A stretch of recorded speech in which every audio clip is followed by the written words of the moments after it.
brain's gonna explode. There's something sinister afoot, absolutely. Hello, everybody, and welcome into the Slightly Biased Show here at the Incredible Haymaker studio on the Incredible Haymaker Network. If you guys are not subscribed to the Haymaker Network, there's going to be a bunch of stuff coming up soon. I'm very, very excited about. Subscribe, link down in the description. Go hit that subscribe button right now. I'll give you 5 seconds. Okay. You better have done it. There's tons of stuff to watch already. A Dirk interview. I mean, who doesn't want to hear from Dirk? Nick Van Exel, the One Star Podcast. You want to hear some Cowboys talk. Also on audio platforms, Spotify, Apple, Zumba. What was that thing called back in the day? Zumba? LimeWire? I think my podcast is on LimeWire. Slightly Biased Show. Look it up. We've got a fun show today. Of course, we're going to spend 35 minutes talking about Jonathan Kuminga. I think this is his 12th trade demand in the last 5 months. So we're going to spend some time talking about that. We're going to talk about Cooper Flagg because, you know, I've got KOC on, Kevin O'Connor, and excited to have him on. We're going to talk some trade stuff. You know, I gotta probe a little bit about the infamous Cooper Flagg, 5th or 6th overall, the upcoming draft take. So let's welcome him in, everybody. Give a round of applause, a warm welcome to the one, the only Kevin O'Connor. What up, KOC? I will not reveal my sources. That's totally fair. I did kind of blindside you at that one, but I thought about it this morning. I was like, oh, I got to ask about this.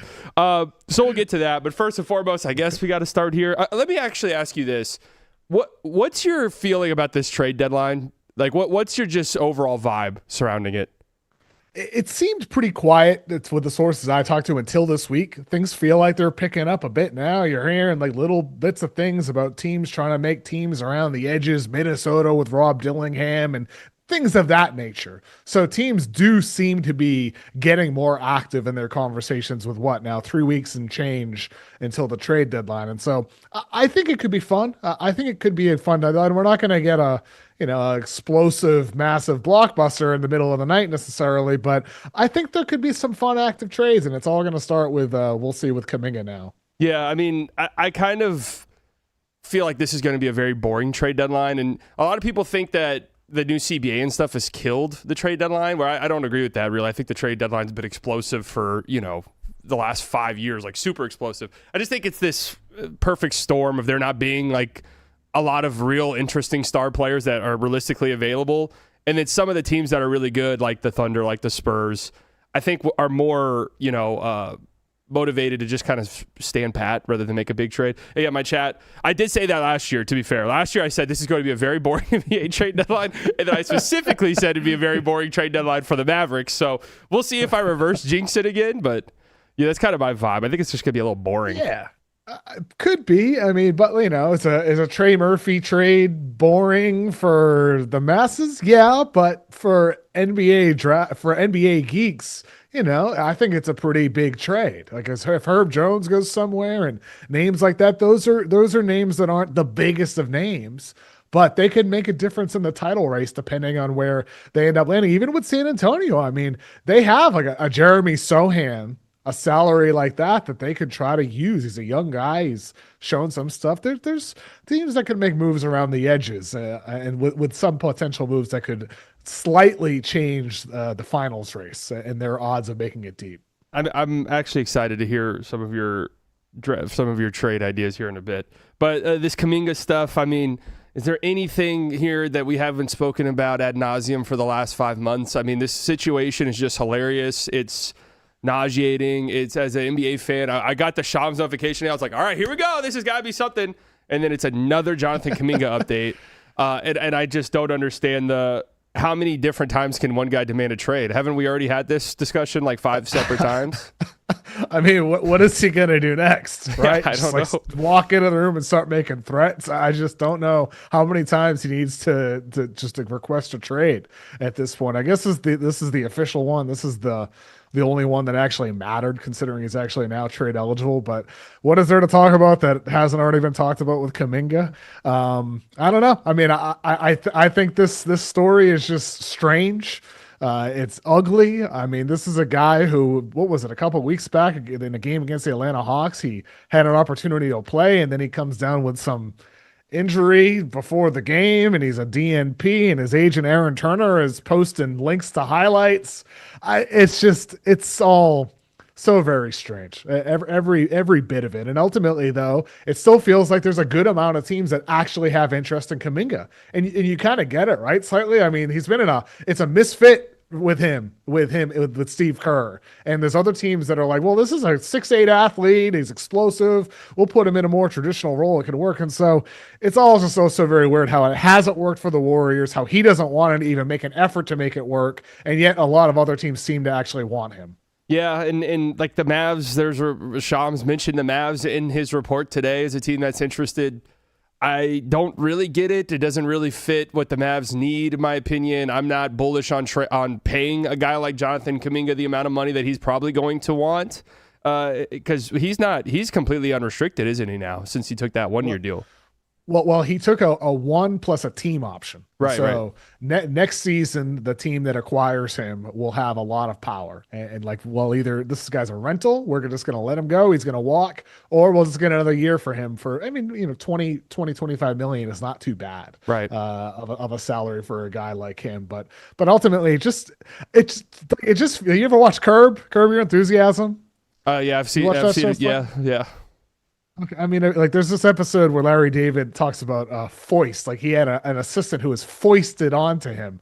Somebody who talked, oh, this person's awesome. They're a great assistant. And they turned out to be horrific. And he's like, you got foisted. Yeah. It feels like the Warriors are trying to foist Kuminga onto another team. Draymond talking about, oh, he's been such a great teammate through all this. Helping pause as he comes to the sidelines, frustrated with minutes, and Kuminga's there saying to him, "Oh, you're fine. You'll find a rhythm, buddy." It's like, no, they're trying to foist him to another team. This is the guy you're gonna get. It's like, well, this is the guy. His actions speak more loudly. Yeah. I just don't buy any of it. And ultimately, if I were you as a Mavericks fan, I wouldn't want him. Yeah, I mean, I don't think he's a great fit with Cooper, and it's all about fitting with Cooper. Yeah, exactly. I mean, the Kuminga stuff to me just feels like, hey, if AD goes to the Warriors, like, we're getting Kuminga, just prep yourself for that. I did find there was another report today that was like, hey, the Warriors are like cool with keeping Kuminga if it comes down to that. It's like, oh, really? Really? The last 5 months have told us otherwise. So yeah, that was the big news from today. I don't know. The Kuminga stuff is just, I'm so done with it. Has a player of that caliber dominated trade talks for this long ever? Like, it's been like a whole calendar year of Kuminga trade stuff. He's a very mid player. Did you see the today Warriors World? They tweeted out that they heard the Warriors were not happy with an unnamed player who I guess the player and his crew were taking bags and bags of catered food home after games. And I did see this. You saw that? So Andy Liu, the great podcaster of Light Years Ahead, quoted it and said, can confirm. And then Bernie Lee, the agent of Jimmy Butler, quoted that jokingly, I think, saying, if you think I'm not going to take home my body weight of oatmeal raisin cookies, like, then don't invite me. I've heard that the actual player, it's not Jimmy Butler. I've heard the actual player is Kuminga's crew. So this is just Kuminga one way or another. I'm leaving here with something. I'm leaving here. Yeah, heard the Warriors are not happy with an unnamed player recently. Apparently, the player and his crew were taking bags and bags of catered food home after games. I've heard that. It's Jonathan Kuminga's crew. Well, okay, but maybe we can reframe this as Kuminga just isn't a believer in food waste. So all that food that would go away, he's actually, and we don't know what he's doing with it when he leaves. He could be donating it, maybe. He could be. I mean, Draymond Green has talked about how such a great teammate he is and good guy. If I was Kuminga's agent, I would turn around and be like, hey, you guys don't know what we're doing. That we could be taking it to a food bank. But you never say you are taking it. You could say we could be taking it to a food bank. You guys have no way of confirming that or not.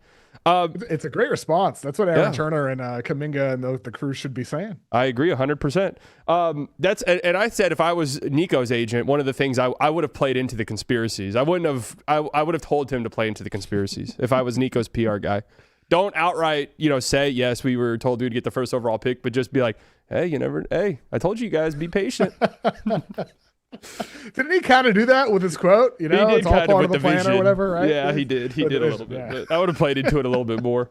So I gotta probe a little bit about the infamous report that you had earlier in the year that said some execs believe that Cooper Flagg, and I'm kind of paraphrasing, so please feel free to jump in and say the real quote, but that Cooper Flagg could be the 5th or 6th pick in this upcoming draft. It is a loaded draft. I mean, to be fair, DeBonza was incredible last night, and I don't watch college basketball at all, but I watched some of that game.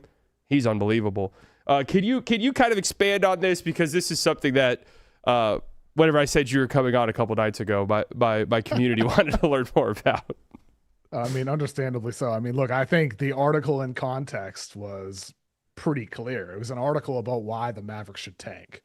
And I was using the great potential of Cooper Flagg as a reason to explain to Mavericks fans who may not care or follow the draft at all, to say, hey, there are a lot of executives who think there's at least 3 guys that could be taken ahead of Cooper, with Darren Peterson, a guard out of Kansas at 6'6", Cam Boozer, a 6'10" big man out of Duke, a do-it-all big, and then AJ DeBonsa, who, as you mentioned, a 6'9" wing there, who can play across positions, defend multiple positions, handle the ball, do a bunch of everything. And there are some executives who are a bit more extreme at the time, where Cooper's numbers were a bit down. They're like, yeah, he might even go as low as 5 or 6. It's really just someone shooting from the hip. But in the context of the article, when I wrote it thinking like, oh yeah, this is just like an example for Mavericks fans to understand that there are some people that really view this draft that highly, not just with the big 3, but guys behind them, a Caleb Wilson type out of North Carolina, someone who is being used like Giannis in college. Not going to be that in the NBA necessarily, but a lot of people are very high on him. That Mavericks fans will get it. My point, that they should tank, try to get another top player to pair with Cooper Flagg, have 2 superstars moving forward. But ultimately, it out of context, it looks like some idiot executive is saying Cooper Flagg sucks. Yeah. He goes 6th in this year's drafts. When in reality, it was more like, yeah, this draft class is awesome. Yeah, it's a great class. And Cooper Flagg, originally in it before he reclassified, of course, wasn't even number 1. He was number 2 behind Cam Boozer out of Duke for a lot of boards at the time. So ultimately, I mean, the executive and I, that like the one who said that about 5th or 6th shooting from that, we laugh about it now. Ultimately, considering the reaction online, but I don't think it's as big of a deal as it was made out to be. But I also understand exactly why the response was the way it was. So you're a big trade draft guy. Have you dove deep into this draft? Pretty good so far. Sure. I mean, I'm definitely. I mean, I think with this draft class, it is the real deal. I mean, everybody who talks about how this class, me included, is as great as it is. The top 3 is legit with Peterson, DeBonsa, and Boozer. But even Peterson's your number 1?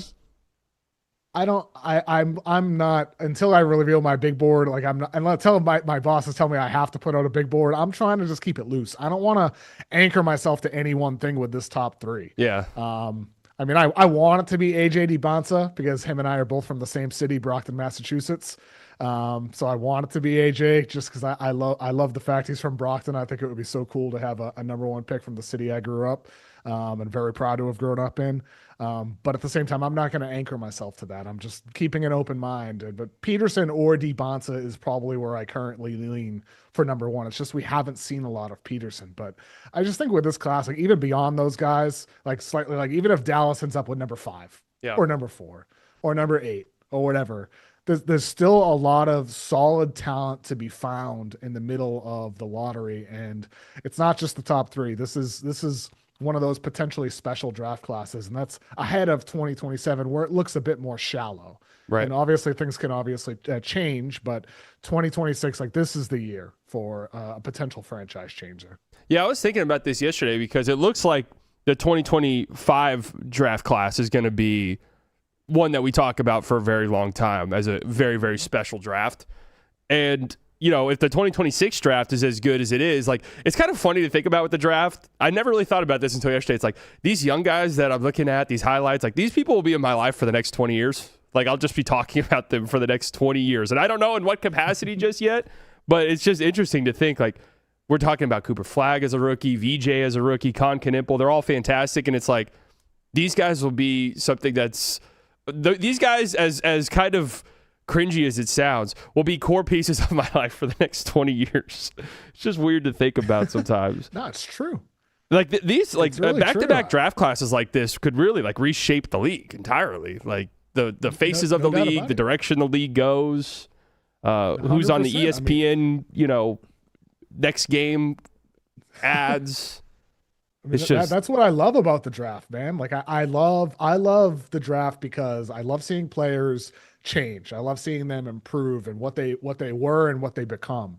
When everybody knows their name and they become a worldwide star and all that, I just think it's cool to see that progress, like the ups and downs along the way, and seeing that from the college or sometimes high school level with these guys. And also, I like to kind of like get a feel for what's coming in the NBA. Because I think one of the things, like obviously, like you're going to be right about players, you're going to be wrong about players. I'm going to have my hits. I'm going to have another Killian Hayes in the future. I'm going to have my misses. Like it's inevitable. But like one of the things that I try to really like to do with the draft, and I think a lot of executives I talk to feel the same way. It's like understanding what's coming in the league and how it's going to change the shape of the league, right? Like, so I think in like the 2016, 2017 range, I think maybe my first year with the Ringer at the time, I wrote an article about like the NBA big man boom is happening. And it was a bunch of like the young bigs in the NBA and some of the guys in college and some of the guys in high school about how like, hey, we're not going down the Draymond Green path here. It's not going to be a bunch of PJ Tuckers and Draymonds. Actually, there's a lot of good bigs coming up that could change the complexion of the league. And that's exactly what's happened. Like we're at the point almost 10 years since that, where it's a bunch of teams using two big lineups. Now you got teams like looking at a guy in the draft out of Michigan, like Ade Mara, this 7-foot center. It's like, well, could he be our Zach Edey? Something like that. Like teams are looking for bigs now, looking for size, trying to have front court flexibility with two bigs, just two bigs that happen to be able to space the floor or handle the ball now. It's not like it was in the 90s and the 2000s. So I think stuff like that, I like knowing how the league is going to change and evolve, and following the draft as a piece of that. Like, right, like this year, there's a lot of guards. yeah. Like there's like a lot of good guards, but not a lot of teams need guards. Like we're seeing that with Trae Young and John Morant. So like, how is that going to change things if there's 5 6'3" guys taken in the lottery? Right. Does that mean things get smaller in backcourts again? So those are things I like to think about and talk to people around the league about. The small guard thing is such an interesting one for me because it's clear that these guys have been phased out the league unless they have some incredible superpower. Mm-hmm. And like you said, I know there's a lot of these guys in the draft. Who's the one very polarizing? Is Acuff the one who's very, very polarizing? I know one of these small guards is just he's a love him or hate him type of player. I think there's people who have him top 10, people who are like, yeah, maybe I won't even take him top 20. And this week I had Mohammed Farah, who has a great draft page, MCF NBA on X Twitter, where he covers the NBA draft. And he was talking about Kingston Flemings as 4th on his board, as a guy who measured at 6'1", plays for Houston this year. He's 6'1"? 6'1.5" he measured at, and he's listed at 6'4", but he's not actually 6'4". But like, he is a 3-level scorer. He's tough, strong frame, but he's 6'1.5". And so, I think guys like that, it's going to create a lot of debate in the draft, but also in the league. Guys like Reed Shepherd and Rob Dillingham, there's ups and downs early on in their careers. Scoot Henderson, some of these smaller guards. Yeah. Cason Wallace at 6'2.5". Thank goodness that guy is an elite all-world defender, because if he wasn't, the shot creation has not developed to a point that even OKC relies on him. When J-Dub is out and SGA is off the floor, he doesn't do that. And so if you're small, like you said, slightly, you better be all-world special, outlier level special, or otherwise you're going to get shot over when you're defense, plowed through when you're on defense, and on offense, you might not offer a primary creation role when teams are looking for creation from 6'8" Cooper Flaggs and 7-foot center Nikola Jokic. Is like, you don't have to be small anymore. And that's where like I have my hesitations when it comes to this year's draft class with those guards. I'm like, I don't know if I'd want to take them top 10 or lottery. if I'm an NBA team, maybe they do change the complexion of the league and it swings back towards small guards. But I don't know if I'm like head over heels in love with any of those guys to believe that they're going to suddenly change what the league has become, which is size across position, skills across all different shapes and sizes. Yeah. I mean, that's interesting. Kingston Flemings, I would not have guessed was 6'1". Maybe this is a stupid ass eyeball test thing, but sometimes I'll look at a player when I'm watching and be like, he looks way bigger on the court, even if his measurements are 6'1". I know it's something stupid to say, but Coop's what, 6'7"? Is that what Coop's listed height is? Something like that. He just looks bigger than that. When he's like, it's just the way that he uses his length at times, I think, makes him look bigger on the court than what he's listed as, and that's just a dumbass eyeball test thing. Speaking of Coop, early returns for you?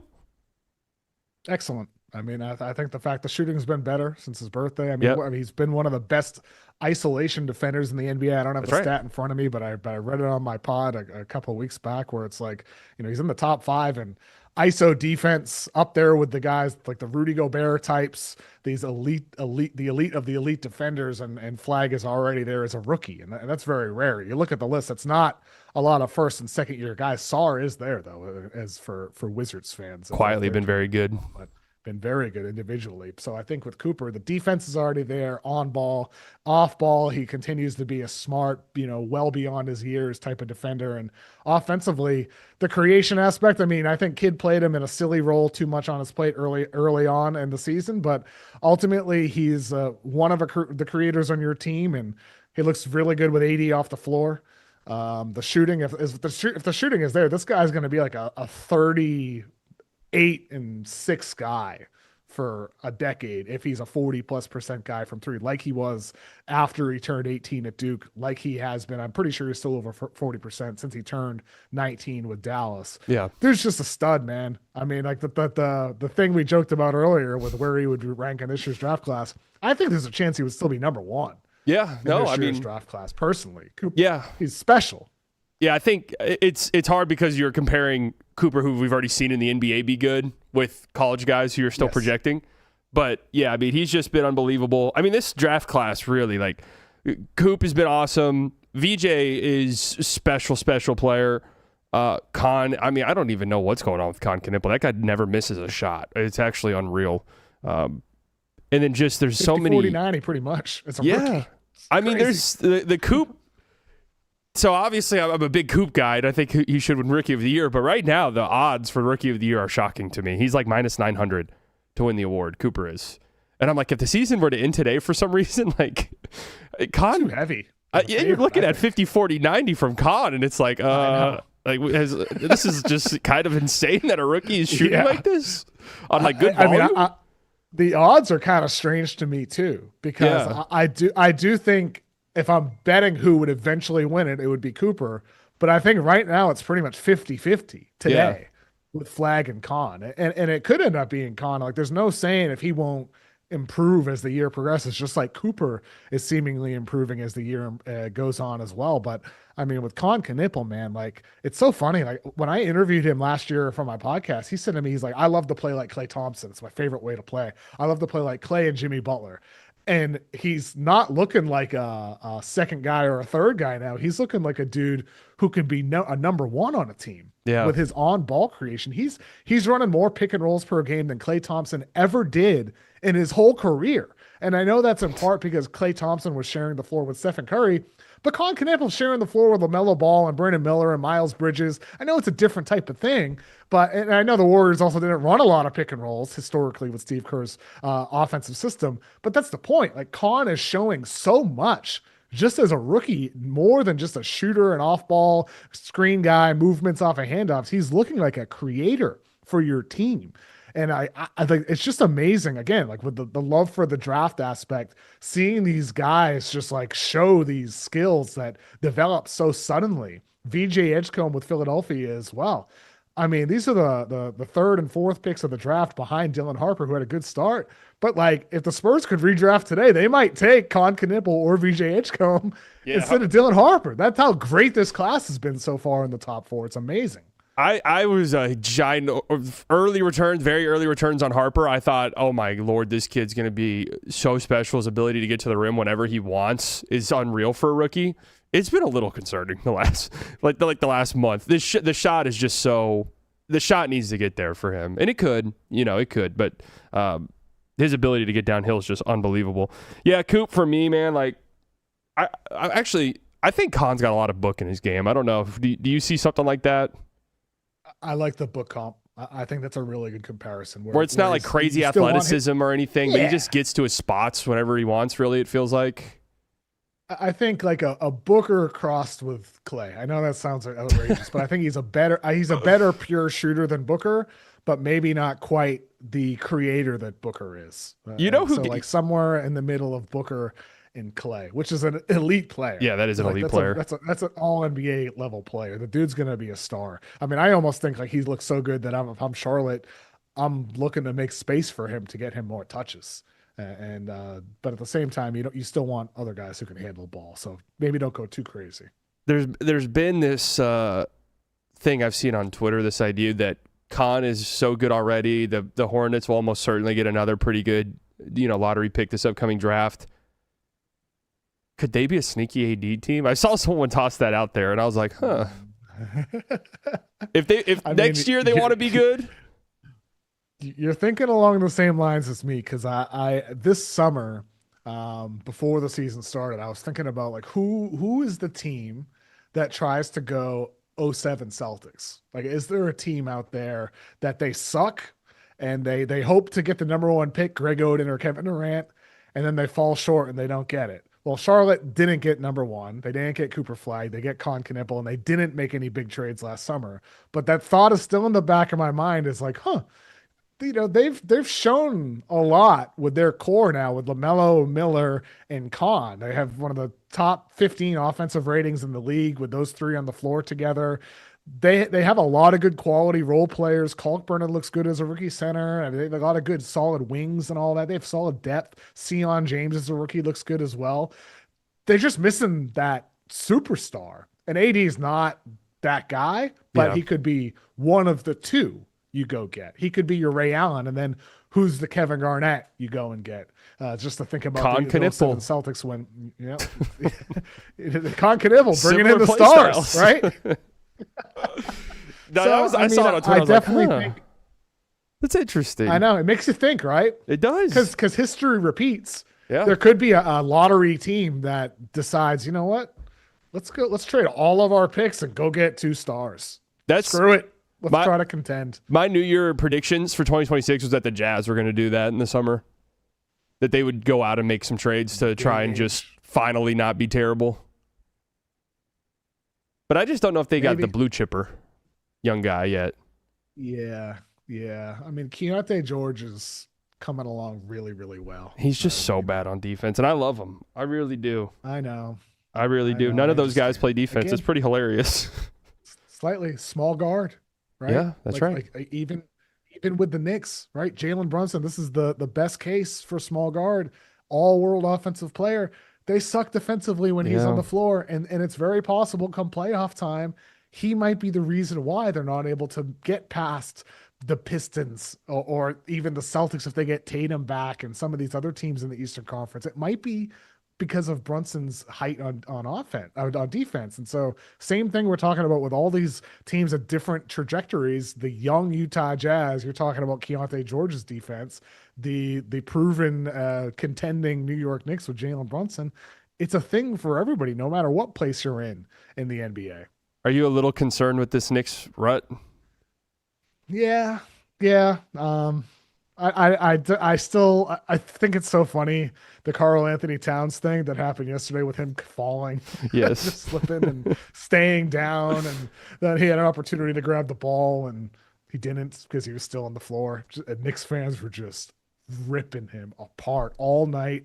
I saw the post about it. I still saw them this morning, people posting about it. Like, they hate him. They hate Cat just as much as they did Julius Randle. Yeah. And Cat's had a pretty good year, like defensively. He's been pretty solid defensively as a perimeter guy playing next to Mitchell Robinson, and probably his preferred role defensively. And it's just like this I just don't know if you can trust Cat personality-wise, the way he operates, and then Brunson, I don't think you can trust the lack of size. And so, no, yeah, I am worried about the Knicks, especially given the fact that the Pistons look legit. Yeah. Given the Pistons that have all of their future picks, they have Tobias Harris, Jaden Ivey. They're going to look to make moves.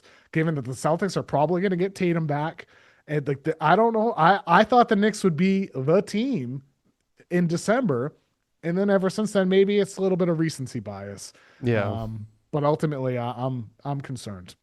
It is important to note that these January ruts happen. You know, like it's easy in the moment to freak out, but would we be surprised if the Knicks win 10 straight games in March and it's like, yep, this is the clear-cut best team in the East? No, that wouldn't be that surprising. So I guess we'll see. But yeah, I have seen the Cat. To me, it's the Cat stuff would be the one that would be their downfall in the playoffs, right? Because we know at least Brunson will go out and you know what you're getting in those final 4 minutes of a game. Give the ball to Jalen Brunson and get out the way. Cat's the one where it's like, I do not know what I'm going to get tonight. Nobody could. Cat doesn't even know what we're about to see tonight. So we'll see. Maybe they need a trade, which segue us into a fun little segment I wanted to do. We're going to go draft style. So the idea behind this draft, we pick a player that we think is going to get traded.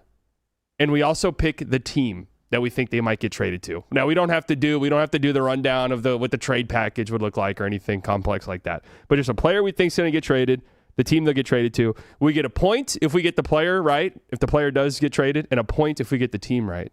So we can circle back to this to see who won. I've got some fun names listed. I thought about maybe doing it like if the player made an All-NBA team, you get an extra point, just as like a incentive to maybe throw some star players out there. But there's just not a star trade market, I don't feel like. So since you're the guest of the show, I'll let you go first. What's your first pick? Are we able to repeat players, or like if I say a name, can you say the name to a different team, or no? Like once the player is said, they're gone off the board. Great question. Let's ideate here. I have enough to sort of survive, I think, if you take a player of mine, and we can just kind of discuss it as you say it. Great, cool. Trey Murphy to the Warriors. Whoa, okay. I'll leave there. I think they're gonna make a move. I think everything they say, they're lying. I think when Steve Kerr and Draymond and Stephen Curry all say, "Oh, we need to keep the picks. We need to think about the future." I think it's all BS. I think that they are connected. They've been together for over a decade, and it's all coordinated. It happened last year, and then they're in for Kevin Durant. Obviously, they had to give up multiple picks for Kevin Durant. He just didn't want to go there. And then they get Jimmy Butler for cheap. They're doing it again this year. Kerr saying, "Oh, we need to think about the future. We're not going to give up our picks." They're going to give up the picks because Stephen Curry is still one of the 10 best players in the whole world right now. He's having one of the most efficient high-volume seasons of his entire career. And the number one guy that should be on their board is Trey Murphy from the New Orleans Pelicans, who is available, who just is going to take a significant amount to get him. I think the Warriors are doing everything possible to build a package to go get Trey Murphy. And so that's my first pick in the trade draft. Interesting. I agree with you 100%. The Warriors are going to do something. What is that? I don't know. I do think they're an AD team. Like, I think they're kind of at that level because I agree with you 100%, despite what they say, there's no way they're not going to be desperate at this trade deadline because you owe it to Steph. If you're not going out and making a move, your team's nowhere near good enough. They know it. This is one of the weirdest things where they're just openly like the coach of the team is like, yeah, we're just not going to compete with the Thunder or the Warrior or the Spurs. And then Jimmy last night was like, yeah, we're a mid team. Like, it's just what is going on in there? Like, they're not cool with this. So yeah, I do think they'll make a move. Trey Murphy's interesting. I had Trey Murphy going to the Spurs on my list here because the Spurs are a little bit different than the Warriors, though, because they could feasibly just be like, hey, we're a little bit ahead of schedule. Like, we want to see what these young guys do in the playoffs before we make any crazy moves. Similar to the Thunder a couple years ago. As they should. If you're the Spurs, like, why would you not go get Trey Murphy? Yeah, that's what I'm saying. Victor Wembanyama, go for it, man. Like, you don't know. Like, Wemby, all the injuries he's had, you don't know if he's going to be in his prime at 27. This could be his prime. True. You got to go for it when the window's open. Yeah, 100%. I agree. I don't like this whole, we're going to see our team, and you already made the move for Fox. So you already have kind of, and Fox is young, but you already have kind of made a move to contend. It's a great opportunity for you, and they need shooting. Like, Harrison Barnes has been struggling terribly bad lately. I think that'd be awesome. And Trey Murphy's on such a friendly contract. You know what? He's 27, so he still matches any timeline for the next 4 years. So interesting. Trey Murphy, the Warriors. Only 25. He's 25. Yeah, he's 25. I know. Jeez, man. Yeah. Maybe I've been too harsh on the Pelicans because lately I've been like, why would the Pelicans not trade Trey Murphy if a team's giving you 2 or 3 first-round picks at this point? 25 is interesting, and on that contract. Okay, I'll go next. All right, I'm trying to decide if I just want to go with my big one first. I'll stick with the Warriors, and I'll just read some tea leaves happening here. I'll go Daniel Gafford to the Warriors. It's not as flashy as Trey Murphy. It obviously wouldn't cost as much as Trey Murphy, but I do think they need a big. I think they need a big with some athleticism, and Gaff kind of checks the boxes, and there is like a Kuminga Gafford trade package that makes some sense if that's something the Mavericks actually want. Again, not super sexy, and I really don't know if we're going to get a super sexy trade at any point. But I do think the Warriors do something, and this isn't enough. Like Trey Murphy, obviously, is a move that makes them much better. Gafford's a move that maybe marginally improves them, but I don't know. I think Gaff's getting traded in the next few weeks, and it's just where is the question. That's a good one. I had on my list Gafford to the Celtics, just because I thought think about they're that. going to look for a big. Yeah. So, I mean, whether it's Golden State or Boston or one of those big needy teams. Indy. Daniel Gafford, yeah, Indy. I mean, Indy's interesting. They seem like they're in on a lot of bigs. Yeah. They're thinking about next year, I suppose. Right, yeah, 100%. And I mean, I thought about Indy as I've done all of the AD tours. So I was like, Indy maybe? Because they don't care if he can't play. And then it's just next to impossible to make that trade work financially. And I don't think AD sort of fits what they have.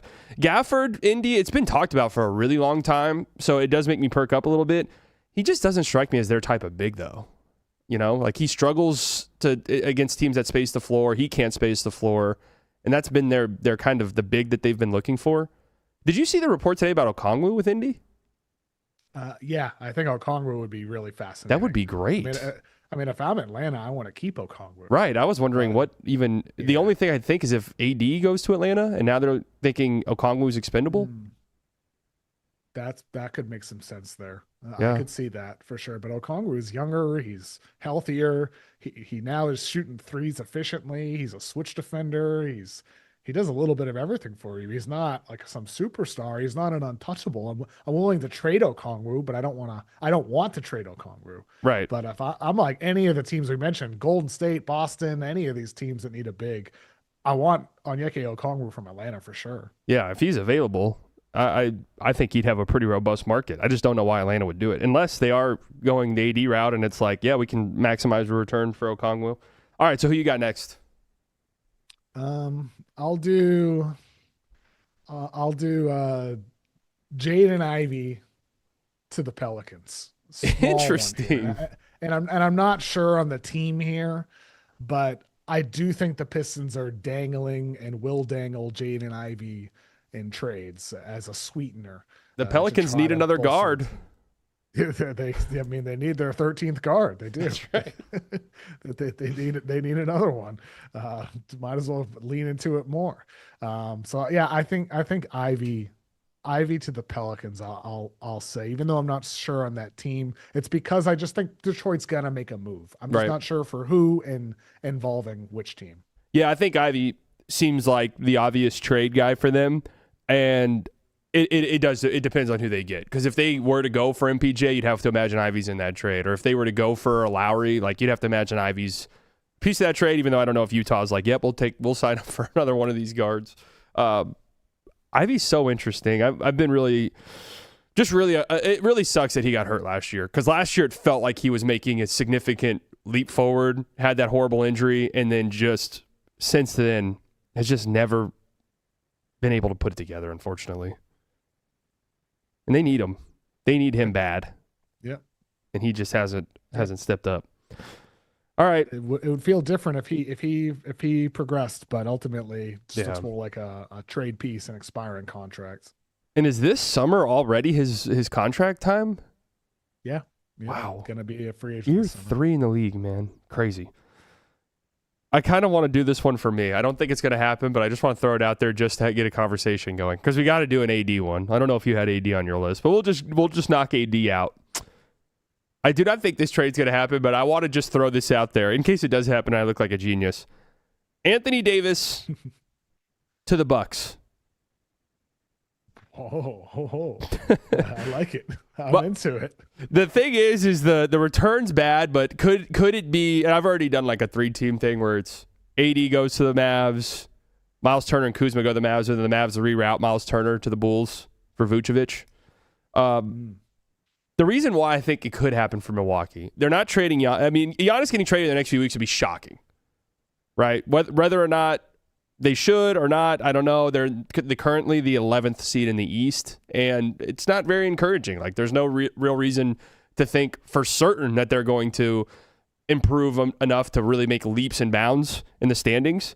The reason why I think it could happen, they don't own any of their picks for the next 5 years, right? So if let's say you do trade Giannis in the summer, you at least still have AD. It's why I thought they could have been an interesting trade team because at least you still have something. And then in the Eastern Conference, you could say, well, we have AD still, and now we just traded Giannis for a bunch of picks and even some rotation guys. We could still be a somewhat competitive basketball team, even if we're not a contending team. I wouldn't be surprised if the Bucks do something kind of sizable that sort of shocks us a little bit. I actually like the idea. Yeah, I mean, thank you. I mean, there's not a lot of teams that I think should. Yeah, I think make it happen, John Horst. There's not a lot of teams that I think should trade for AD. It's a pretty short list. Yeah, the Bucks would be on that list where, like, from the perspective of we are desperate. Mm-hmm. I mean, we gotta try to make it work. Yeah, they make some sense for AD. I mean, in the same way I sort of feel about with Ja Morant. Like, yeah, I thought about them with Ja too. It belongs on the list, even though I don't love the fit necessarily. I see the appeal from considering Milwaukee's unfortunate circumstances that they're in right now. Right. I think them being a buy low team for one of these distressed assets is interesting to me. And if you're the Mavs, obviously there's no like young guy coming back here that's really interesting. But if you could get a future Bucks pick, I mean, those have to be some of the more valuable assets that could be obtainable in the whole league. Even if it's a swap or something. Yeah, even like this year, the swap in 2025, I know like the Bucks, Atlanta has the rights to the higher pick between New Orleans and Milwaukee. But if the Bucks could trade their pick this year in a swap with the team, like let's just say it is with Dallas. Does Dallas have a second first round pick this year? I don't think so. No, right? They just have theirs. They don't. The only pick they have from someone else is the one first they got in the Luka trade.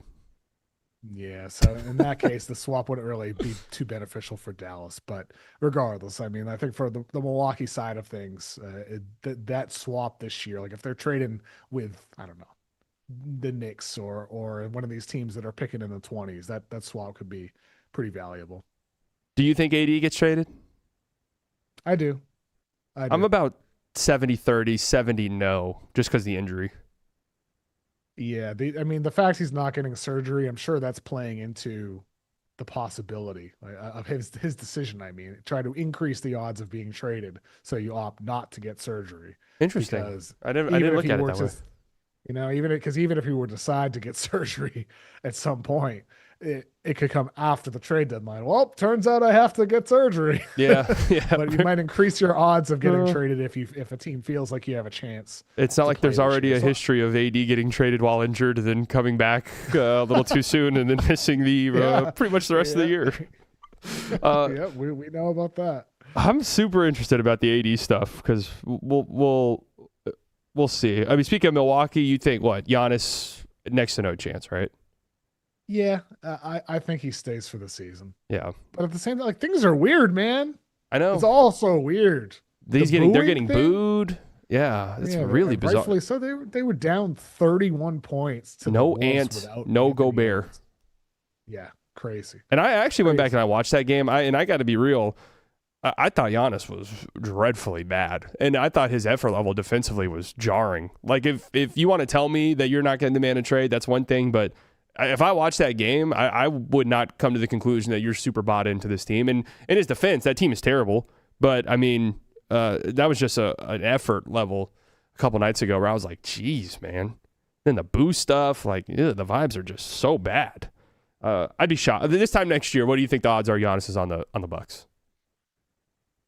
I'd say he's on a different team. Yeah, I think so as well. I would bet on that, but I don't think I would, like, I'm in this trade draft, like, spoiler alert, I'm not going to put Giannis on another team. I just don't think it's going to happen. But at the same time, like, in the back of my mind, I am thinking about, well, the quote after the game about, nobody should be telling me how to act. I've been here for 13 years and I'm basically the all-time leader and everything. It's like, what the hell? Like, what are you talking about? Why are you being so defensive? I know. Nobody was booing you specifically. It was the team as a whole. And the quote about I'll never demand a trade and the walk and talk he did with Sam Amick over at The Athletic. It's just all so strange. And ultimately, like, I've been, like, ever since this first broke back in December, I've felt that Giannis doesn't want to be the one to ask for the trade. He wants the Bucks to be the one who decide to make the trade. Right. I think that's what he's trying to angle it to be. Like, he doesn't want to be the one to break up the relationship, whatever his reasons are. Yeah. Try not to be the bad guy, whatever. But I think that's what it is. And there's a lot of people around the league who believe that's exactly what it is. Yeah. And so the Bucks could always say, you know what? Screw it. We will trade him. That's what could happen before February 5th. I could see that happening more so than Giannis asking out. That would be so interesting if the Bucks just said, all right, we're done playing these games. We're just going to go for it. Don't you think they should? Shouldn't they at least think about it? Yeah, I mean, if I'm them, I'm at least keeping my phone on. And if a team is just like, hey, we want the Giannis thing to happen now, then all right, we'll have the discussions. Maybe I'm not. Well, I say that. I mean, if this were a 2K thing, then yeah, I'd look at my situation and be like, okay, we should just trade Giannis now and maximize return. Obviously, with just the business side of things, that's stuff that always goes overlooked, where it's like, if I'm the owner, I'm like, what does the next 5 years look like for me if Giannis is not on this team? We're terrible. I don't have picks. I don't have anybody on the team currently to even sell my fans on, which is why I thought the AD and the John Morant trade stuff was interesting, because it's like, at least I could have those guys in the event I do trade Giannis. Yeah. I mean, they do have to think about that, but at the same time, they also need to think about the fact that Giannis next season is the last guaranteed year of his contract. He has a player option for the year after next. Yeah. And so Giannis suddenly gains a lot of leverage. That's right. This summer, when it comes to steering where he goes, to say, you know what, I won't re-sign there. I won't re-sign there. That's not really a thing right now. Right. And so the Bucks also need to think about that in the context of what you're talking about with the business standpoint, to say, well, if we wait, true. we might not get the type of return that we should get for a guy of this caliber. Very That's a good scary point. for Milwaukee. Also, it's sneaky, like a lot of calf injuries that have piled up. Mm-hmm. A lot of them to think Injuries about. happen. So right now we have injuries Trey happen. Murphy to the Warriors. Gafford to the Warriors. Wow, Warriors busy. Ivy to the Pelicans. AD to the Bucks. What's next? Herb Jones to the Lakers. Yeah, I thought about this one. Yeah. This one, it's not quite a layup, but it definitely, there's interest there, I'd say, on both sides, the Herb Jones side and the Lakers side. I mean, Herb Jones really isn't playing basketball right now. Yeah. It seems like there's a lot of indications that he would like a move, or his camp would like a move to a contending team. And the Lakers are looking for a 3-and-D wing. I reported on my podcast earlier today how they're dangling their 2032 first round draft pick to teams, similar to the Suns were a year ago when the Suns traded their 2031 first for 3 first-round picks in 25, 27, and 29. The Lakers are trying to do a similar thing with their 2032 pick for either 2 or 3 worse firsts than theirs in order to have more draft capital. And the belief is that the Lakers are going to try to use those picks and packaged with Gabe Vincent and Jared Vanderbilt or Maxi Kleba to go out and get some 3-and-D wings to surround Luka. And so Herb Jones, I think, would be near the top of the list in terms of affordability and game fit in a Luka Doncic future roster. That's really interesting, because you'd have to think teams across the league, I mean, that Suns pick you could easily project out in 2031 to be really good. But would Luka being there kind of factor into the equation of teams being like, I don't know how great that 2032 pick, but I mean, 7 years is a long time. I guess 6 years now at this point. A lot can happen in the league, so that's really interesting. Yeah, Herb to the Lakers makes a ton of sense. Almost too much sense that it does feel like something could happen. I had another guy, the Lakers. I don't know if I want to use this as my official pick because it's so boring. But I've had Haywood Highsmith. And my logic was I feel like the Lakers will do something just to like sort of keep their fans like from rioting and revolting in front of the stadium. Even if it's something so small like that. I think they really want flexibility, the Lakers. But if Herb Jones were available and they could do that 2032 pick and trade for a couple smaller picks and that'd be the way they go about it, that seems like that could very easily happen. Herb Jones. I like that. I like that idea. Is that your pick or no?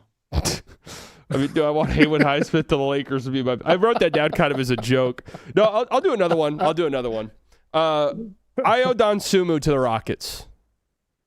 Ooh, that's a fun one. I like that. I think Ayo's sort of in this weird state. He's got I believe, restricted free agency coming up.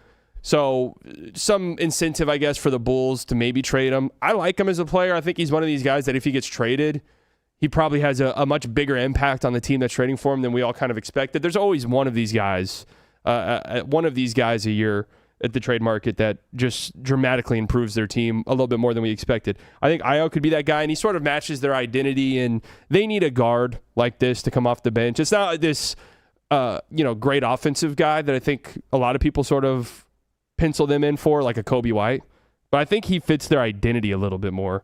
So I think that is somebody they could be interested in. I like that one. I mean, that makes a heck of a lot of sense for Houston. I mean, I'm sure Udoka, as picky as he is with the players he's given minutes to in that backcourt, he seems to not like Reed Shepherd so much. He has a thing for Aaron Holiday. He really likes Josh Okogie. Loves Aaron Holiday. Dosunmu, I mean, he loves Aaron Holiday too much. I don't get it, but I mean, if I'm Rafael Stone with the Rockets, I'm trading Aaron Holiday away. So he just stops playing him. It's like, I got to get rid of this guy. I have to get rid of him. Well, might as just cut him. Get rid of him. So he has to play other guys on the roster. But Dosunmu feels like somebody who Udoka would really like with his defensive-oriented style, and he can do a lot offensively too. Yeah, and I'm actually, the Bulls are the Bulls, so they rarely ever do trades. I mean, they're one of the teams in the league who trades players away the least around the trade deadline. But they're kind of at a weird impasse right now. And I could see a world where they keep Ayo in favor of, maybe trading away Kobe White. Like, that would make some sense to me that they choose Ayo over Kobe White.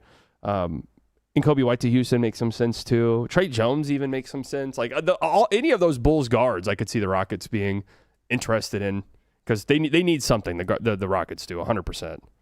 Yeah, I mean, I think with Houston, the team just feels there's just like something fundamentally wrong now. I mean, I think their defensive identity has sort of fallen apart.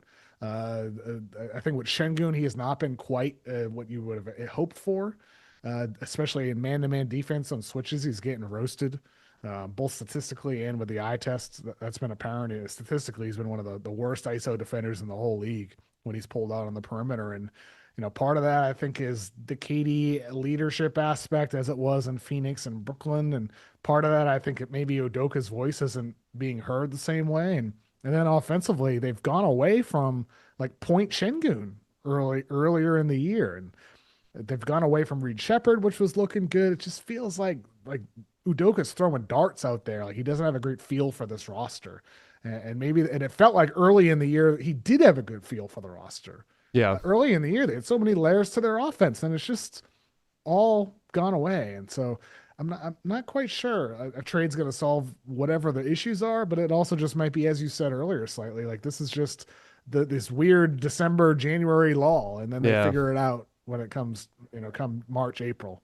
Yeah, I'm not like overly concerned. Şengün was out a few weeks, and then I think they had a 5-game stretch where it was one of the worst 3-point shooting stretches in the history of the league over a 5-game stretch. Those are problems that could come back to haunt them big time in a playoff series, but they're similar to the Pistons to me, even when they were winning games, and their advanced stats are fantastic. All the advanced numbers tell you that this is a contending team, but when you watch them play, there's just something missing that doesn't keep them in the same tier as the Thunder or the Nuggets or even the Spurs at this point. And I just feel like they just need another guard. If Fred VanVleet was there, it'd be a much different situation for them. That's one of the most consequential injuries before a season we've seen in quite some time. Okay, so we have Trey Murphy to the Spurs. God, that would be so awesome. Oh, no, sorry. Trey Murphy to the Warriors. Gaff to the Warriors. AD to the Bucks.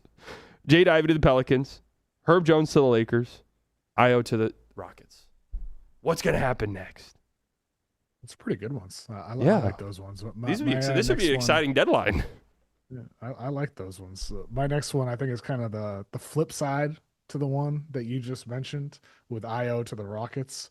Maybe Io doesn't go there. Maybe he goes somewhere else. And I'm going to say Jeremy Sohan to the Bulls. Oh, Why not add another iffy shooting 6'8", 6'9" guy? You get Josh Giddey. You drafted Modest Buzelis. You drafted Noah Asenge.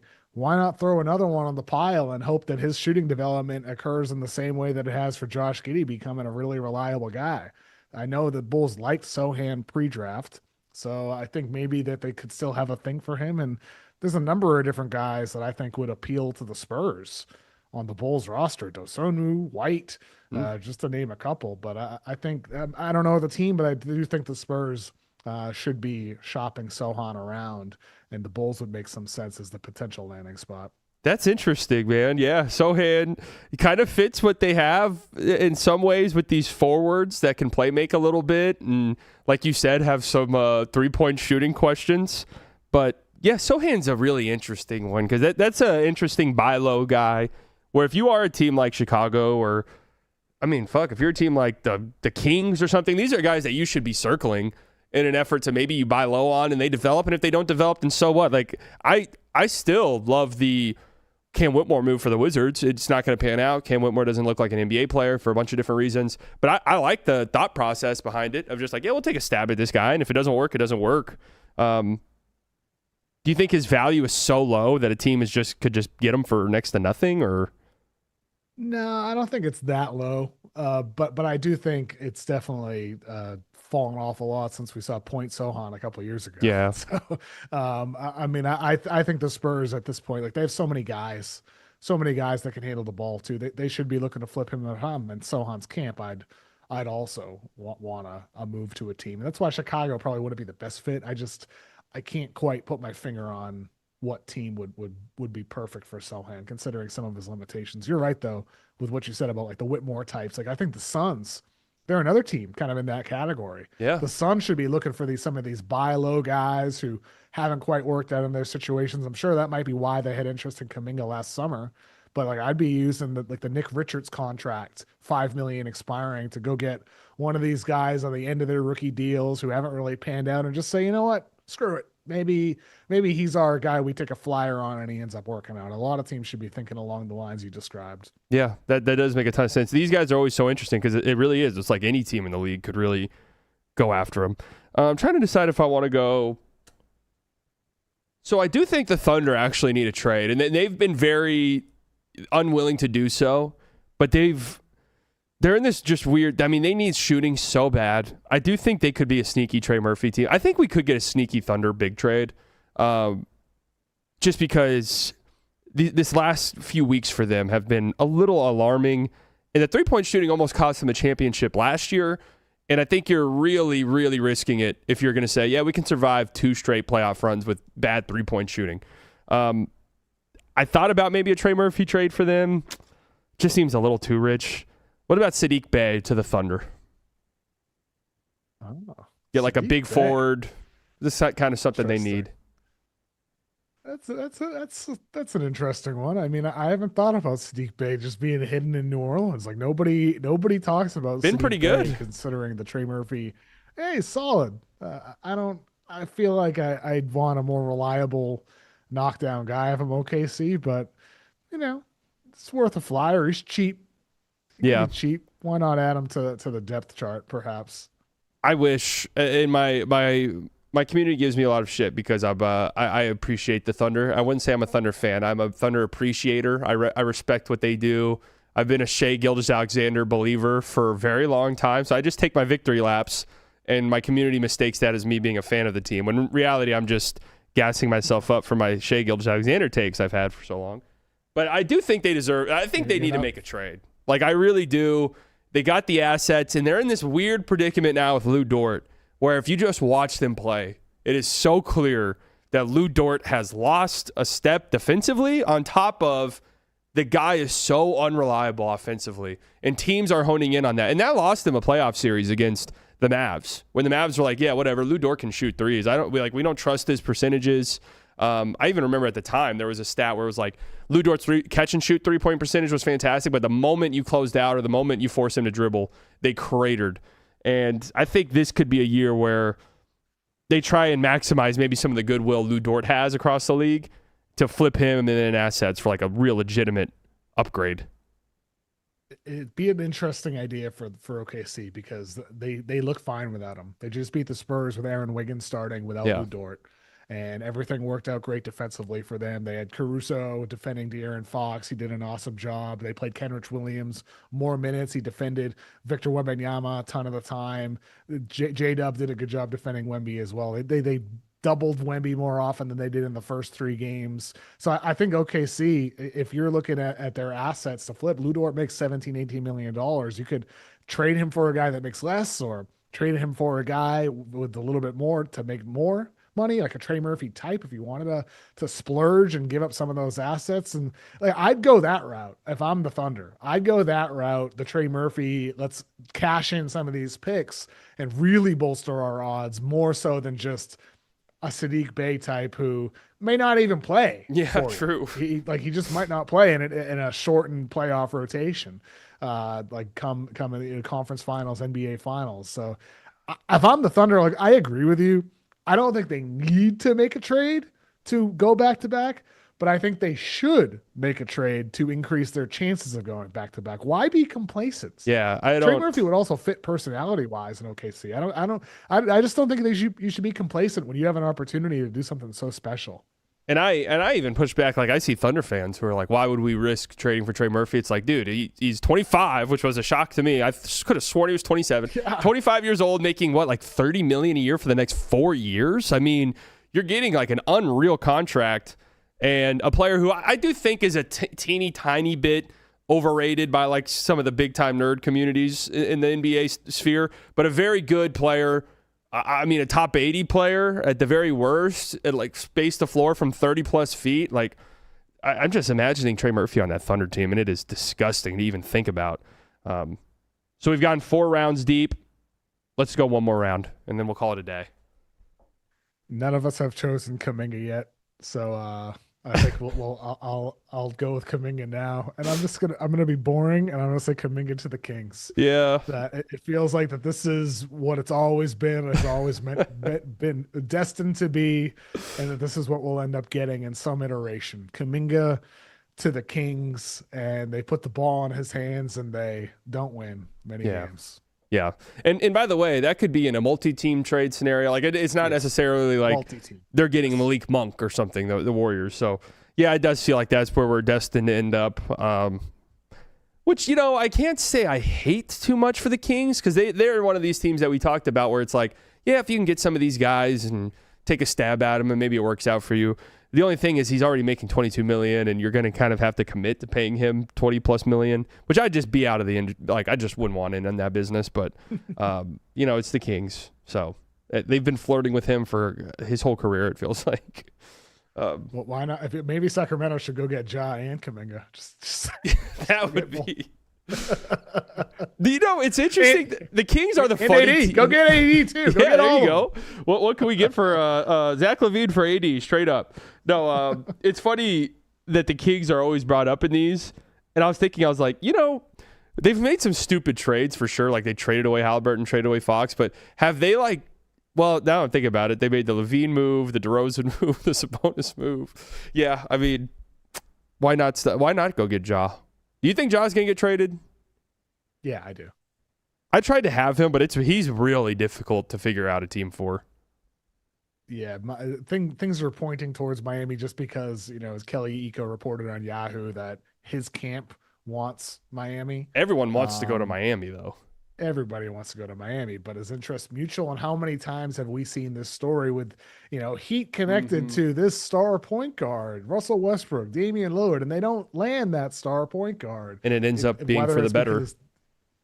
Often for the better. Exactly, slightly. And so that's probably going to be the case with Ja Morant as well. I don't think Miami should be desperate for Ja Morant. I think that it's going to be some truly desperate team that says we need a star, we need a guy with upside. Yeah. So I don't think it's going to be Miami. That's why I didn't choose them. But I do think Ja will get traded. So it's going to be a free point if you do want Ja.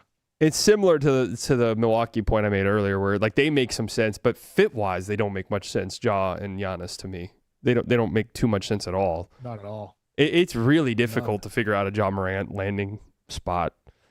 So I didn't have him on my list. I'll just throw this out here just for the topic of conversation. I'll go MPJ to Detroit, even though I don't think it's as great of a fit as a lot of people do. I do think it's a great fit, but I think Detroit needs like a ball handler more, which is why I thought when the Clippers were struggling, I was like, dude, if the Pistons could land Kawhi Leonard somehow, some way, that would be such an incredible get. But I'll just go MPJ because I do ultimately think he gets traded. I think it makes sense for Brooklyn because like he's a guy who has probably played more than people think, but it does have this sort of injury concern. So if you can maximize this incredible season he's having now, you should probably do it. And I think Detroit is a team that could use a MPJ pretty badly. So I'll just go there. I agree with you that it's not like a 10 out of 10 fit because of it would be nice to have a secondary creator. But at the same time, I do think with MPJ, his creation comes through movement. Yeah, with true. Like the off-ball screens and the handoff actions you can use him in where you give him the ball and then he, dribbles 2 or 3 times into a shot or he kicks the ball out. So I think he adds a new element to the team that they should be trying to upgrade from. I'm definitely trying to trade the Tobias Harris expiring. Ivy, I'd be willing to give up Ron Holland. Again, like the window is open for a contending team to go to the NBA Finals. And once you're in the finals, you never know what can happen. And for Detroit, I think they should be going for it, go all in. They have all of their future picks. Go for it. And some young players that can have appeal to another team as well. So I'd go for MPJ. Him or Trey Murphy would be at the top of my list for the Pistons, as they are for a lot of teams. But either one of those guys, I would give like A+. Like, I have much respect. You guys are going for it, and as you should if you're Detroit. I agree with you I mean, this is kind of why I think the AD trade market, you won't be getting a ton of picks, but like there could be more interested teams than you would think because, like you said, the East does feel so wide open. And like you said, all it takes is just making the finals and a little bit of luck because nobody would pick any of these Eastern Conference teams against the Thunder or the Nuggets even, maybe not even the Spurs if one of those 3 teams made it out the West. But if one of those teams makes it, and I mean, knock on wood, you never would wish this, but somebody gets hurt in game 1, now all of a sudden it's like, oh my God, we just won the NBA Finals. Like the Pistons are the 1 seed. I've seen Pistons fans who are like, we can't trade Tobias Harris because he's like the main guy in the locker room. It's like, dude, that's bullshit. I'm sorry. If you have the opportunity to really improve your roster, like, come on, give me a break. Like, is your locker room that flimsy to where it's like, if we trade Tobias Harris, it will be a chaos in this locker room. There's no way Tobias Harris is the main guy in that locker room. That's what those reports are. That's the same thing with the Spurs with Harrison Barnes. Like, well, he's a locker room guy. It's like, well, sometimes you got to cut bait with these guys. It's absurd. Like Tobias Harris is a solid veteran. He's a great guy, a great person. But he is an expendable piece for a team with championship Very expendable. Very expendable. So, all right, I like our draft. I mean, this would be a fun trade deadline if all of these guys do end up getting moved. Now that we're talking about it, like, okay, I'm pretty pumped. Anybody on your list that just rattle through real quick that didn't make the draft cut? Zubac. I'm just fascinated by the idea of what the Clippers would do. I mean, you talked about it in the context of when they sucked. Yeah. Well, go get Kawhi Leonard. Can you imagine? I mean, what about in the context now? They're winners of 11 of their last 13. Kawhi Leonard is one of the 5 best players over the past month in the NBA. Harden's still really good. 2-way guys. Kobe Sanders looking great. Jordan Miller, Yannick Conan Niedenhauser, their rookie center, has been really good in limited minutes. Like, I think this team with Brook Lopez, finding his way on the roster as of late. Yannick Conan Niedenhauser looking good. John Collins looking very good as well. Suddenly Zubac, who has been nowhere near as effective as he was last year defensively, and his offensive role has been alleviated considering the emergence of Kawhi Leonard again, the reemergence of Kawhi, and considering Harden's role. Zubac suddenly at 17, $18 million is a pretty tradable piece. Yeah. And so I'm fascinated to see what the Clippers do with their 2 future tradable picks and Zubac as a tradable guy. I think the Clippers should try to make an addition here using that Zubac piece, as valuable as he is. Trade him to a team that needs a big, like a la Boston was the one I had on my list. Zubac to Boston and Simons to a third team, and then Clippers get something that makes sense for them. And maybe it is Simons, but for something that makes sense for the Clippers, and just, go for it. Make this one of those magical years where it starts off so horribly and the allegations and all that, and just try to go through all the adversity and try to win it all. I think that's what the Clippers should try to do. Yeah, it's funny you said the allegations, because I remember at the time people were like, people will not forget this. And it's like, no, people have pretty much all forgotten it. Nobody cares really anymore. Like, nobody really cares anymore. Because it was at the time, it was like, they cannot sweep this under the rug. And now everyone's like, yeah, whatever. News just moves so fast in the NBA, man. Oh, man. Yeah, No, it's interesting you mentioned you think that they should trade Zubac in an effort to improve now, instead of like, hey, let's recoup some future assets and stuff for Zubac. Yeah, maybe that too. But, you got Kawhi Leonard, you got James Harden, and especially given the way Kawhi's playing now, he's been unbelievable. Offensively, 50, 40, 90 type, and then defensively, they have him playing off ball in a playmaker role. He's flying around. Like it's probably not going to last. No. He's probably going to get hurt again, because like he always does. But maybe he doesn't.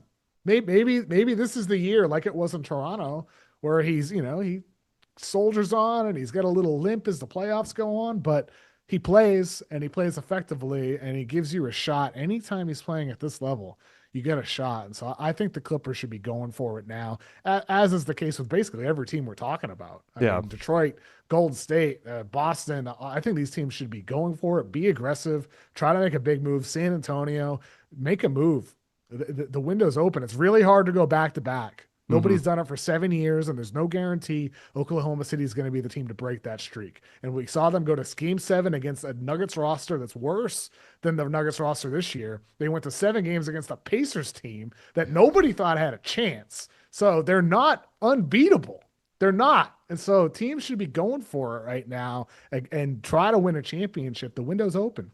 Yeah, now that we're talking about this, I do feel like there is this mix of older, desperate teams along with these young teams that feel like they're maybe one piece away, to where maybe we do get kind of an explosive trade deadline. Zubac is so. Like Indy could be in for Zubac too. The only other one I had that we didn't touch on at all, because a lot of the names you mentioned I had written down too. I have Clay, and it could be a bunch of different places. I do think the Mavs will have to make moves because they're $4 million away from the second apron next year. So this trade deadline is a good opportunity to trade some guys for expirings and just set yourself up. I had Clay going to the Clippers because there's a Clay just for Bogey straight up trade where Bogey's got a team option next year and you just basically get out of the Clay money. I don't know what Clay's value is because he's been quietly pretty good for the Mavs for like a month now. That's a fun idea. Yeah, I like that idea. Just some shooting. Obviously, it makes sense for Dallas, and for Clay. Clay has been solid, so I think for the Clippers that could make some sense. And I want Clay on a good team. There's no point in him being here. I like him a lot. He's said and done all the right things with the Mavs, but it's just at this stage of his career, you're just holding him hostage at this point. I 100% agree. 100%. I mean, Dallas should be blowing it up around Cooper. Just build the optimal franchise around Cooper Flagg, and having old Klay Thompson is not part of that equation. Yeah, I mean, I do think there's arguments where the end of the year could be really ugly, and Coop's playing in these lineups that are just dreadful, and it's really difficult. But, hey, sometimes that makes diamonds, and maybe that's just a developmental thing for him. Yeah, and also, the guys you get back, let's just say it was the Bogdanovich deal you mentioned. It's not like he's a horrible ill-fitting player. True. He's kind of in the image of what you might want as a two guard in the future as a rotation guy next to Cooper Flagg. So I think it can still make sense in the context of player development and trading away veterans. What happened with OKC? They sucked. Like some of these teams that win the finals, they used to suck. And I always think that's overrated a lot of the times. That you can still develop through losses. It's about the team mindset, the organizational goals, and ultimately for Dallas and for Jason Kidd, whatever his role is going to look like moving forward. It's all about Cooper Flagg, the GM. Yes, it's all about Cooper Flagg. Period. End of story. It's all about Cooper. Agreed. Hopefully 100%. about another co-star too, if they get lucky in the draft. Yeah. Cooper and blank.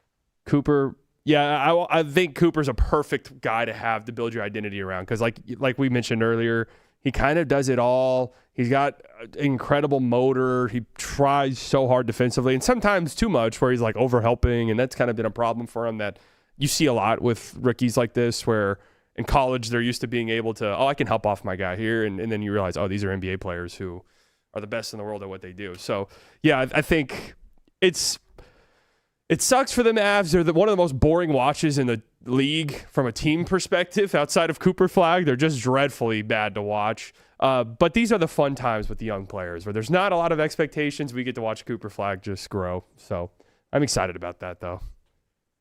Well, hopefully you guys get lucky again on lottery night. I mean, us Mavs fans are the only ones who want it. Everyone else wants us to suffer because of our luck getting Cooper Flagg. But hey, even the 6th pick, I'll take it. 7th pick, I'll take that. We can. I'm rooting for Cooper, and I'm rooting for Mavs fans. I mean, growing up in Boston, I went to Celtics games growing up, and fans in the Northeast are the best. Like Celtics fans, Knicks fans, Sixers fans. It's some of the best crowds. But going to Dallas, when I went to my first couple Dallas Mavericks games, the fans are amazing in Dallas. I'm not just saying this to you, but it's I like when I go to arenas and I feel genuine love and passion around the team. I didn't feel that when I went to Houston. I went to Houston the first time on a night where Harden had 48 points and 18 assists and 16 rebounds. It was this historic game at the time. It was amazing to watch, and it was a great competitive game too. Yeah. And the crowd felt dead, they weren't really there for the game. They were there just to be there. When I went to Mavericks games, the fans they remind me of growing up going to Celtics games. And so I root for Mavericks fans. I know Mavs fans like you. I know Mavs fans like my friend Jason Gallagher for a decade now, and I know the passion. Ex-Mavs fan. Sharks, R.I.P. Ex-Mavs fan, of course, of Gallagher. I'm sure there's a lot of fans in your chat who are like, F that guy. But I love Dallas. And so I root for you guys to turn this thing around and win back some of those fans who, understandably so, felt betrayed and hurt and feel like they're never going to root for the team again. I just hope it turns into a good story and becomes a team that starts winning championships before Luka. I think that'd be really hilarious. That would be really funny. And I'll be honest, I would never shut the fuck up about it. I'd be so annoying about it. Every day I'd be like, the vision! We didn't know at the time, though. Well, on that's a great note to end on, man. There's reason for hope, Mavs fans. There's reason for hope. KOC, where can we find you in case the people don't already know? At Kevin O'Connor, basically anywhere on social media, whatever app you use. Also here on YouTube, we get the at Yahoo NBA, launched my podcast on there. And if you like, shorts, vertical videos, at Kevin O'Connor NBA here on YouTube, I post a bunch of videos as well. And you've had me on a couple times, so if you want to go listen to me ramble some more, I'm in the backlogs there of the show on YouTube. Love having you on. Yeah, anytime. Have you on again at some point soon. I'm always down. NBA with you slightly. Thanks for coming on. It was a blast. I'm really excited to look back on this draft to see if we got any of these right. It's so hard predicting trades. You'd think it wouldn't be, but every year I do a trade deadline prediction, and I'm just happy if I get this guy got traded to this team correct. Things change so fast. And there's always at least one or two teams that are wild cards. For sure. Definitely. There's always teams that come out of nowhere. And I think we had a couple wild card teams. You had OKC's kind of a wild card, and the Bulls, these teams, some of them never make trades. So we had some wild card teams on there, and we'll see what happens. I'm sure a lot's going to change in the next couple of weeks. Oh yeah, I mean, stuff might change in the next hour. You never know with the NBA and the trade deadline. Well, thank you so much for coming on, man. It was a blast. Would love to have you on in the coming months to revisit this. Thank you all for tuning in. If you're not subscribed to the channel already, make sure you do so. Make sure you subscribe to Haymaker Network. Link down in the description. We'll be back on Tuesday, I believe. Trade season's ramping up, so we're going to have a lot to talk about. I'll be live on my channel tonight for the fucking Mavs Jazz game. Woohoo. We might, who knows? Who knows what we talk about there. But anyways, thank you all for coming out. I love you all. You guys enjoy the rest of your Thursday. Bye-bye. Who's it gonna be? Oh my God! My brain's gonna explode. My brain's gonna explode. There's something sinister afoot, absolutely.